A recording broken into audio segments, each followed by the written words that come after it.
ये वो नौजवान है, पिछले दिनों इस लड़के की वीडियो वायरल हुई थी कि फुटपाथ पे सोने वाली लड़की के साथ इसने कहा था कि मैंने निकाह करना है। 2 दिन बाद निकाह करना था। अच्छा। तो वो अगले दिन मुझे मिली है, वो कह रही है मैं निकाह नहीं करना चाहती। 70-80 बंदों को यानी कि मिलना होता है दिन में। हाँ जी, दिन में। तो इसलिए मैं घर में नहीं बंद कर यानी कि बैठ सकती। आपने वैसे मेरे साथ दोस्ती करनी है तो कर लें। मैंने कहा नहीं, अगर आप निकाह के काबिल नहीं हैं तो फिर मैंने आपसे दोस्ती रखने का क्या फ़ायदा। अच्छा। जब मैंने इसे बात की थी निकाह की, तो जो भी चीज़ मांगती थी मैं ला के देता था, कपड़े वगैरह, जूती वगैरह। ये वो नौजवान है, पिछले दिनों इस लड़के की वीडियो वायरल हुई थी कि फुटपाथ पे सोने वाली लड़की के साथ इसने कहा था कि मैंने निकाह करना है।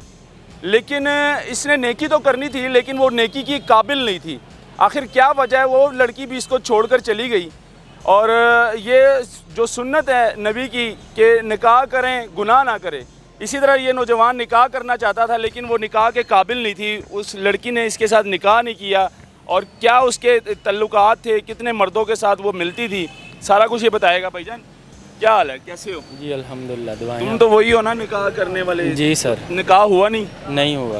क्या हुआ है? वो जिस दिन हमने 2 दिन बाद निकाह करना था, अच्छा। तो वो अगले दिन मुझे मिली है, वो कह रही है मैं निकाह नहीं करना चाहती। मैंने उससे वजह पूछी क्या वजह है। वो कहती मैं दिहाड़ी से यहाँ पे जो है ना 70-80 बंदों को यानी कि मिलना होता है दिन में। हाँ जी, दिन में।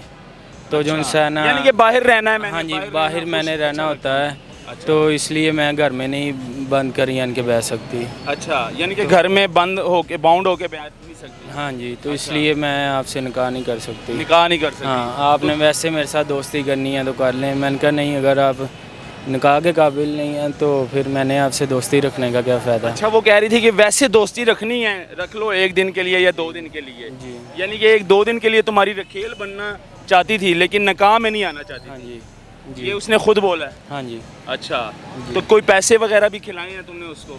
हाँ, वो तो जब मैंने इससे बात की थी निकाह की, तो जो भी चीज़ मांगती थी मैं ला के देता था, कपड़े वगैरह, जूती वगैरह और खाने पीने के लिए जो भी कितने चीज़। दिन से आरा लगाया था उसने कि निकाह करूंगी तुम्हारे साथ? कोई 2 हफ्ते लगाए रखे। 2 हफ्ते तुम्हें खाती रही है जी कि तुम्हारे साथ शादी करूंगी, निकाह करूंगी, जी। लेकिन किया नहीं निकाह। कितने पैसे खा गई है तुम्हारे? यही कोई 10-12 हज़ार रुपये। 10-12 हज़ार 2 हफ्तों में खा गई है। हाँ जी। इसी तरह उसका काम है मुसलसल हर और मर्दों को फंसाना और उससे बटोरना खाना। हाँ जी। नाज़रीन, जो औरत अपने खामन की नहीं हो सकी और अपने छोटे बच्चों की नहीं हो सकी तो वो दूसरे मर्दों की कहाँ होनी है। वो औरत बैठ ही नहीं सकती घर में। तो फुटपाथों पे जो औरतें हैं, जो लड़कियां आप देखते हैं, ज़्यादातर शादीशुदा औरतें हैं, वो खामन को छोड़ के आ जाती हैं, घर बार छोड़ कर आ जाती हैं और उनको आज़ादी का शौक़ होता है। वो उन औरतों में शुमार होती हैं जो कहती हैं मेरा जिस्म मेरी मर्ज़ी। उन औरतों में ये औरत शुमार होती है, क्योंकि औरत को ही जो है ना अपने इज़्ज़त का पता होता है कि मैंने अपनी इज़्ज़त कैसे संभालनी है और 4 दीवारी के अंदर कैसे रहना है। जो इज़्ज़तदार औरत होती है और जो नापाक औरत होती है, जो दूसरे मर्दों के साथ खुश रहती हैं और खुश रहना चाहती है, वो कभी निकाह में नहीं आ सकती। तो ये नौजवान है, इसने कहा चलो मैं निकाह कर लूँगा, सुन्नत है, निकाह अच्छी बात है, निकाह करना चाहिए, गुनाह से बचे बंदा। लेकिन उस औरत को जब इसने निकाह की दावत दी, उसने खूब इसको 2 हफ्ते खाया, 14-15 हज़ार खाकर उसको बाद में कहती कि मैं तुमसे निकाह नहीं कर सकती, वैसे अगर तुमने दोस्ती रखनी है तो रख लो।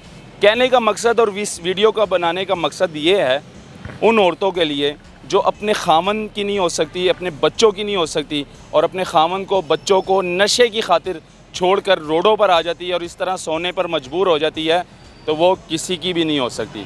उन औरतों का कोई हक़ नहीं है कि किसी मर्द के साथ रिलेशन में रहे।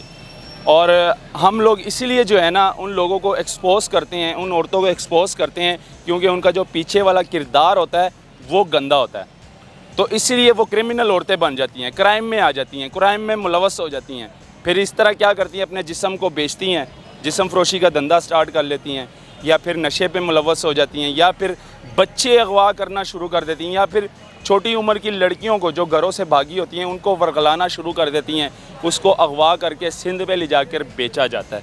ये सारा मामला हो रहा है दाता साहब के इर्द गिर्द। लेकिन ये वीडियो बनाने का मकसद ये है, जो हमारी पंजाब पुलिस है, जो मुतलका थाने लगते हैं इनके इर्द गिर्द, भाटी हो गया, जैसे कि दाता साहब हो गया, उन तक ये वीडियो पहुंचाना बहुत ज़रूरी है कि इस क्राइम को आप ही रोक सकते हैं। हमारी पुलिस अगर चाहे तो 1 दिन में क्राइम ख़त्म हो सकता है।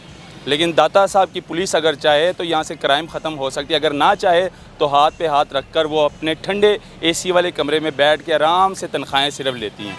तो यहाँ पर क्या होता है कि बच्चे भी अगवा होते हैं, मंशियात भी बिक रही है, अभी भी बिक रही है, बच्चे अभी भी अगवा होते हैं। ये पिछले 10 दिन पहले एक अगवा का पर्चा दर्ज हुआ दाता साहब थाने में, और वो 2 साल का बच्चा जिनके कच्चे से माँ बाप आकर अपने बच्चे के लिए रो रहे थे। तो इसी तरह तो फिर उसको क्या कहा आपने उस औरत को? मैंने उसको यही कहा है, अगर आपने निकाह नहीं मेरे साथ करना तो फिर आपका मेरा यहाँ पे अभी ख़त्म हो गया। हाँ जी। यानी कि तुम गलत रिलेशन नहीं रखना चाहते? नहीं, मैं नहीं गलत रिलेशन। चलिए जी, ये वीडियो दिखाना बहुत ज़रूरी थी, इसको शेयर करें ताकि उन औरतों तक पहुँचे जो अपने खामन के साथ, अपने बच्चों के साथ सिंसेयर नहीं है, तो वो किसी के साथ सिंसेयर नहीं हो सकती। अल्लाह हाफ़िज़।